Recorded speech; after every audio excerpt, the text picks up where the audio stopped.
कौसल्यानंदन तुम्हें दीनन हितकारी राम। अवधनाथ बिनती सुनो, मेरे बिगड़े सुधारो काम। आदरणीय समस्त सभी श्रोता बंधुओं, आज हम आपको रामायण का पवित्र आख्यान भगवान श्री राम मर्यादा पुरुषोत्तम लंका पर चढ़ाई करने के बाद मन में ये विचार किया कि लड़ाई का परिणाम ठीक नहीं है, इसलिए अंगद को भेजा और वो अंगद चले हैं।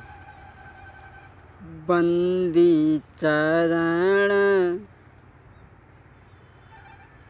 उरधरि प्रभुताई, बंदी चरण उरधरि प्रभुताई। अंगद चले सबहि सिर नाई, बंदी चरण उरधरि प्रभुताई। अंगद चले सबहि सिर नाई। आज वो अंगद रावण को समझाने के लिए आगे बढ़ गए। लंका में जैसे ही प्रवेश करने लगे, रावण के पुत्र ने रोक लिया। है, कहाँ जा रहे हो? निडर होकर के घुसे जा रहे हो, कौन हो तुम? अंगद बोले, हम जिसके भेजे आए हैं वह स्वामी भूमंडल का है, वह स्वामी भूमंडल का है। जब रावण के पुत्र ने ये पूछा कि तुम भागते जा रहे हो, न तो तुमने हमें प्रणाम किया, तुम कौन हो? अंगद बोले, हम जिसके भेजे आए हैं वह स्वामी भूमंडल का है। आगे से हटे प्रणाम करें, क्या तेरा हम पर कर्जा है?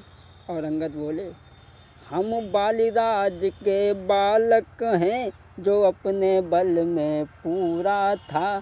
तू क्या है तेरे रावण को 6 मास काख में रखा था। बालीपुत्र अंगद कहने लगे, हम जिसके भेजे हैं और जिसके भेजे हुए हैं वो भगवान श्री राम, और मेरे पिता बाली ने तेरे पिता रावण को 6 मास अपनी कांख में दबा करके रखा था। भूल गया मैं। जब इतने शब्द सुने तो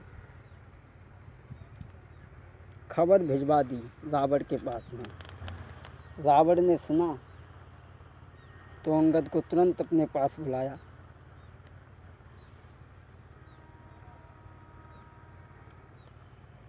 और कहने लगा, बोला रावण कौन तू और क्या है तेरा नाम? हुआ कहाँ से आगमन और क्या है मुझसे काम? जब रावण ने पूछा, हे बानर, तुम कहाँ से आए हो, क्या नाम है तुम्हारा, मुझसे क्या काम है? तो अंगद कहने लगे, हम बाली के पुत्र हैं और भगवान श्री राम के भेजे हुए। अंगद की बात सुनकर के रावण कहने लगा, अंगद, रावण बोला, तूने लिए हैं जिनके नाम, याद मुझको है नहीं, और कौन बालिया राम? कौन से बाली, कौन से रावण, कौन से बाली, कौन से राम? मुझे कुछ याद नहीं आ रहा। अंगद बोले, हे दशानन रावण। अंगद बोले, अब ध्यान न हो, बोले अंगद बोले, अब ध्यान न हो, कारण तब बुरी अवस्था थी। अंगद बोले अब ध्यान न हो, कारण तब बुरी अवस्था थी। अंगद बोले हे रावण, तुम बाली को भूल गए, चलो कोई बात नहीं, अच्छा हुआ भूल गए, लेकिन हमें इस बात से शंका है कि तुम भगवान श्री राम के नाम को भूल गए। और बोले अंगद बोले अब ध्यान न हो, कारण तब बुरी अवस्था थी। जब बालिक आँख में बंदी थे, उस समय आपको मूर्छा थी। अंगद कहने लगे तुम बाली को भूल गए, अच्छा हुआ, कोई बात नहीं, बाली को भूल जाना कोई बड़ी बात नहीं है, लेकिन जो तुम भगवान श्री राम के नाम को भूल गए उससे हमें बड़ी शंका है।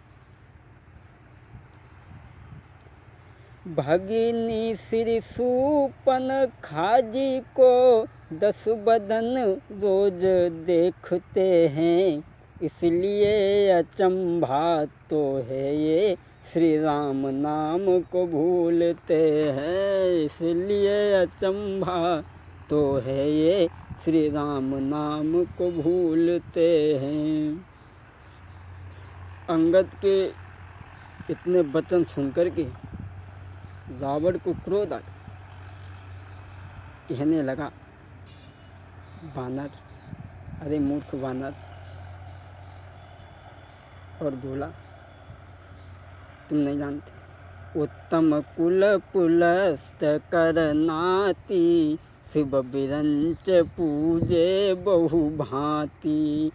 उत्तम कुल तुझने स्वामी बता रहा है, भगवान बता रहा है, वो दोनों स्त्री के दुख में दुखी रहती। और बोला उत्तम कुल पुलस्त करनाती, और शिव बिरंच पूजे बहु भांति, शिव बिरंच पूजे बहु भांति। जब अंगद के ऐसे वचन, रावण के ऐसे वचन अंगद ने सुने तो रुचा न राक्षस राज को अंगद का व्याख्यान, रुका न राक्षस राज का अंगद को व्याख्यान। आँख बदल कहने लगा चुप हो जाया ज्ञान। रावण कहने लगा अंगद, वो जरा जरा से बालक हैं जिन्हें तू उन तपस्वियों को भगवान बता रहा है, स्वामी बता रहा है, अरे उनके पास वो स्त्री के दुख में दोनों दुखी रहते, उनके पास कोई शक्ति नहीं है जिन्हें तू बता रहा। और अंगद, रावण कहने लगा अंगद, सबसे बड़ी तो भूल तुम्हारी है। और बोला यदि तेरा गर्भ नष्ट होता तो होता ये आज काज नहीं। बोला वो तपस्वी का दूत कहने में आती है, तुझको लाज नहीं। यदि तेरा गर्भ नष्ट होता तो होता ये आज काज नहीं। तपस्वी का दूत कहने में आती है, तुझको लाज नहीं।